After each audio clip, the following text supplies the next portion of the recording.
ఇక్కడికి నేను సుందరయ్య విజ్ఞాన కేంద్రం ఇక్కడికి నేను పుస్తక ఆవిష్కరణకి ఎప్పుడు కూడా అతిథులను ఆహ్వానిస్తూ అందరి మాటలు వింటూ అన్న రాసిన పుస్తకాన్ని గుండెకు హత్తుకొని అన్న రాసిన వాస్తవాలను చదువుతూ అందరూ చదవాలి, చదివించాలి అనే ఆలోచనతో పుస్తకంతో స్నేహం చేసే నన్ను అతిథిగా పిలవడం నాకు మరింత బాధ్యతాయుతంగా అనిపించింది.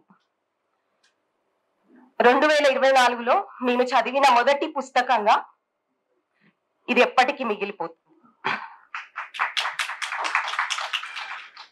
నాకు నిన్న ఒక మిత్రుడు చెప్పినాడు, మంచి పుస్తకం అంటే మనం చదివేటప్పుడు మన కళ్ళు చెమర్చాలి, అనగదొక్కిన గొంతులు వినిపించాలి, ఆలోచన రగిలించాలి, సామాజిక ప్రయోజనానికై తోడ్పడాలి.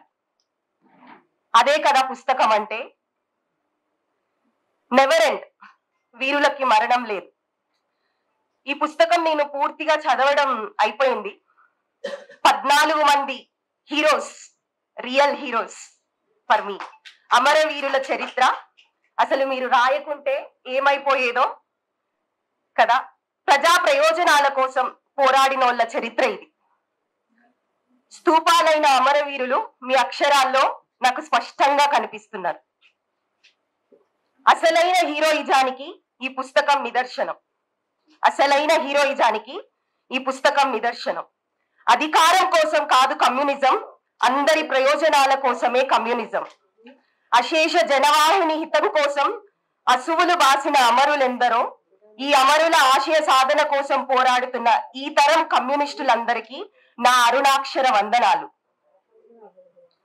ఎస్ఎఫ్ఐ, డివైఎఫ్ఐ యువజనోద్యమ నాయకుల ధైర్య సాహసాలు, వీరోచిత పోరాటాల గురించి ఈ నెవర్ ఎండ్ పుస్తకం అనేది మనకు స్పష్టంగా చెప్తది.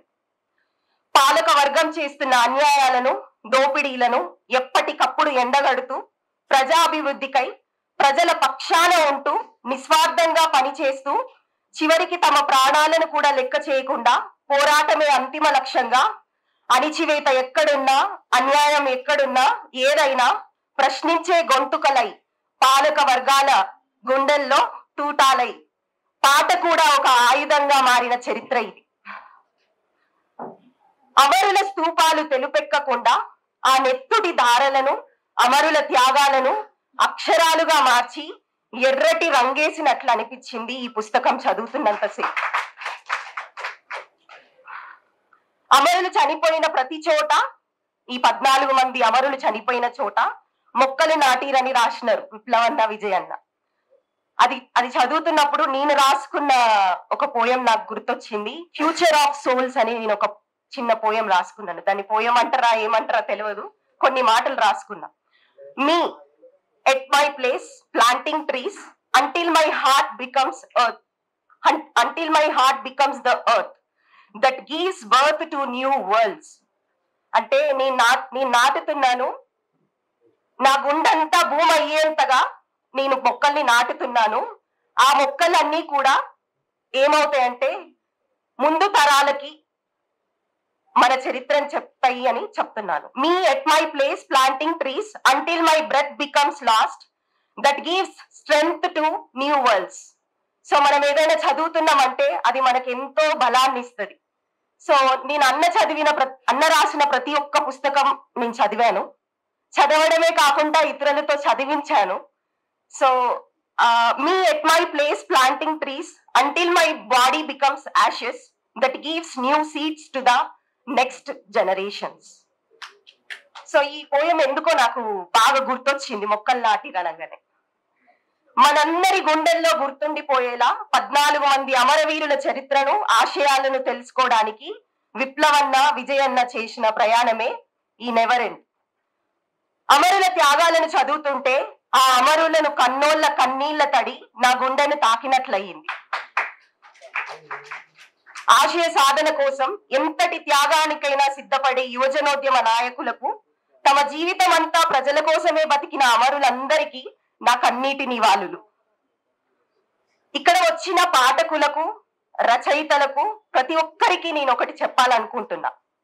అమరుల చరిత్ర అయినా, అక్షర రూపం దాల్చని అందరూ తెలుసుకోవాల్సిన విషయం ఏదైనా, ఏ చరిత్ర అయినా రాయాలి, రాస్తూనే ఉండాలి, అందరికి తెలియజేస్తూనే ఉండాలి. అన్న రాసిన బ్లూ స్కార్ఫ్, ఫస్ట్ లవ్, నేను చదివిన గొప్ప ప్రేమ నవలలో అన్న ఒక మాట అంటాడు, విప్లవన్న, నేను రాతగాళ్ళ కోసమే రాస్తున్నాను, రాసిన వారి కోసమో రాస్తున్న వారి కోసమో కాదు, రాయాల్సిన అవసరం ఉండి రాయగలిగే అవకాశం ఉండి రాయని వారి కోసం, రాయని విషయాలను రాయడం సులువని నొక్కి చెప్తూ రాయాల్సిన వారిని రగిలించడానికే రాస్తున్నాను అని అన్న చెప్తాడు.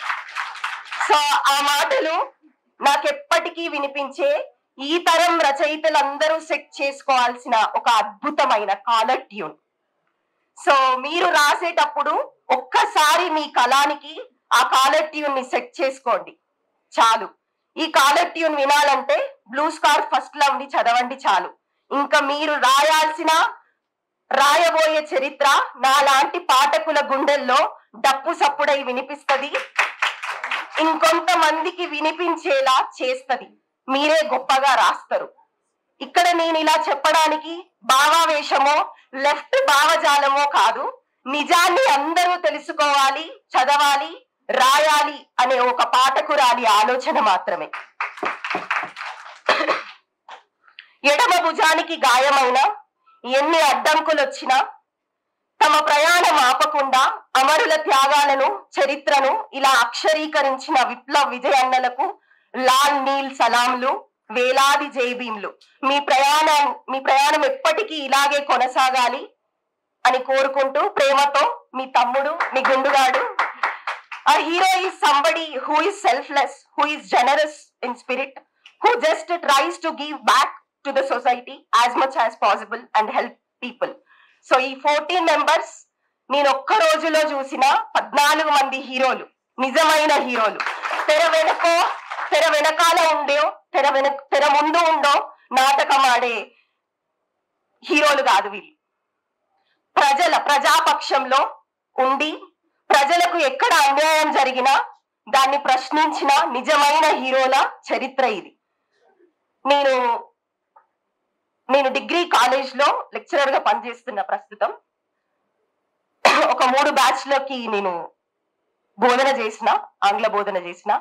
వాళ్ళందరికీ రీచ్ అయ్యేలాగా ఈ పుస్తకాన్ని నేను ముందుకు తీసుకెళ్లడమే నా ఆశయ సాధనగా నేను పెట్టుకున్నా. Thank you. జై భీమ్ అందరికి.